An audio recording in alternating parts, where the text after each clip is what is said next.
8x² minus 47x minus 63।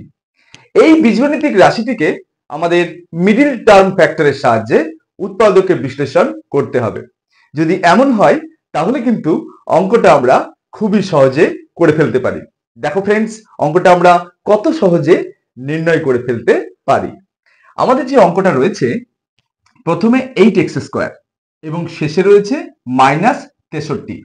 Middle term ফ্যাক্টরের যে নিয়ম, তাতে প্রথমে যে সহগটা এবং শেষের যে সহগটা, এই দুটো গুণ করে নিতে হয় এবং গুণফল যেটা পাবো সেটাকে এমন দুটো অংশে ভাগ করব যাতে করে ওই দুটো গুণ করলে এই দুটোর গুণফলের সমান হয় এবং ওই দুটো যোগ বা বিয়োগ করলে মাঝেরটা এসে যায়।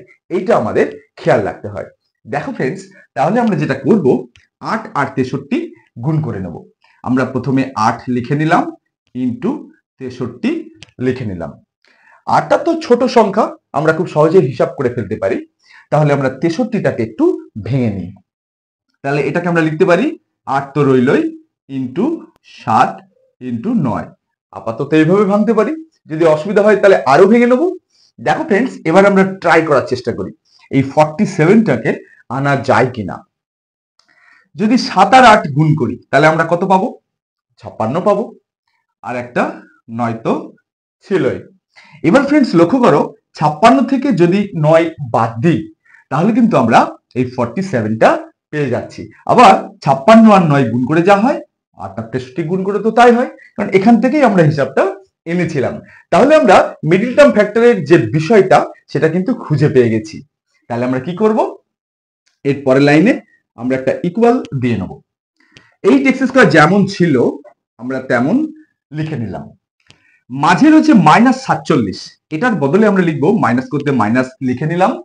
47-এর বদলে লিখবো ঠিক এই জায়গা থেকে 56 মাইনাস 9। তাহলে আমরা লিখবো 56 মাইনাস 9 ইন্টু এক্স যেমন ছিল তেমন লিখে দিলাম, মাইনাস 63 রইল। আমরা জাস্ট মাইনাস 47টাকে মধ্য সহগ যেটা ছিল সেটাকে ভেঙে 56 মাইনাস 9 করে দিলাম। এবার আমরা একটু সরল করে নিই। পরের লাইনে আমরা লিখবো 8x² যেমন ছিল তেমন মাইনাস 56 আর x গুণ করলে 56x মাইনাস মাইনাস প্লাস 9 আর x গুণ করলে হয় 9x আর মাইনাস 63 যেমন ছিল তেমন লিখে দিলাম। এবার আমরা কি করব, প্রথম যে দুটো টার্ম রয়েছে সেখান থেকে কমন নেব এবং শেষের দুটো টার্ম থেকে যেটা কমন যায় কমন নেব, নিয়ে আমরা একটা মিল খুঁজবো। দেখো ফ্রেন্ডস, প্রথম দুটো থেকে যদি আমরা এরকম কমন নিই, 8x কমন নিই, তাহলে দেখো 8x যদি কমন নিই তাহলে এখানে x পড়ে থাকবে আর এখানে 7 8 56 7 পড়ে থাকবে। পরের দুটো থেকে যদি প্লাস 9 কমন নিই তাহলে এখানে x পড়ে থাকবে, মাইনাস করতে মাইনাস, 63কে 9 দিয়ে ভাগ করলে কত হয়? 7 পড়ে থাকবে।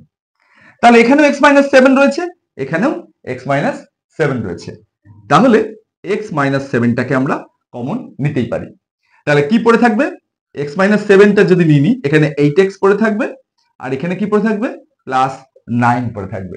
দেখো ফ্রেন্ডস, আমরা কিন্তু মিডল টার্ম ফ্যাক্টরের সাহায্যে অঙ্কটা করে ফেলেছি, উৎপাদক বিশ্লেষণ করে ফেলেছি। আমাদের উত্তর হলো x minus 7 into 8x plus 9। এই ধরনের অঙ্ক করতে গেলে আমাদের একটা বিষয় খেয়াল রাখতে হবে, সেটা হলো এই যে মাঝে যেটা আছে সেটাকে ঠিকঠাক ভাবে ভেঙে নেওয়া। এই জায়গাটাই হচ্ছে মূল ব্যাপার, এই জায়গাটাই হচ্ছে মূল ব্যাপার। এটা তোমরা খুব সাবধানে খেয়াল করবে, তাহলে কিন্তু অঙ্কটা করতে আর কোনো অসুবিধা হওয়ার কথা নয়। এই ভিডিওটা তোমরা সম্পূর্ণ দেখার পর এবার থেকে এই জাতীয় অঙ্ক, এই টাইপের অঙ্ক তোমাদের আর অসুবিধা হওয়ার কথা নয়। তোমরা এই চ্যানেলটা ম্যাথশিয়ান ফর ইউ তোমরা ফলো করো, তাহলে এই জাতীয় অঙ্ক তোমরা ক্রমশ পেতে থাকবে এবং অঙ্ক বিষয়টা তোমার কাছে আস্তে আস্তে অবশ্যই সোজা হয়ে যাবে। মাই ডিয়ার ফ্রেন্ডস, আজ তাহলে এটুকুই, আবার দেখা হবে নেক্সট ম্যাথমেটিক্যাল ভিডিওতে।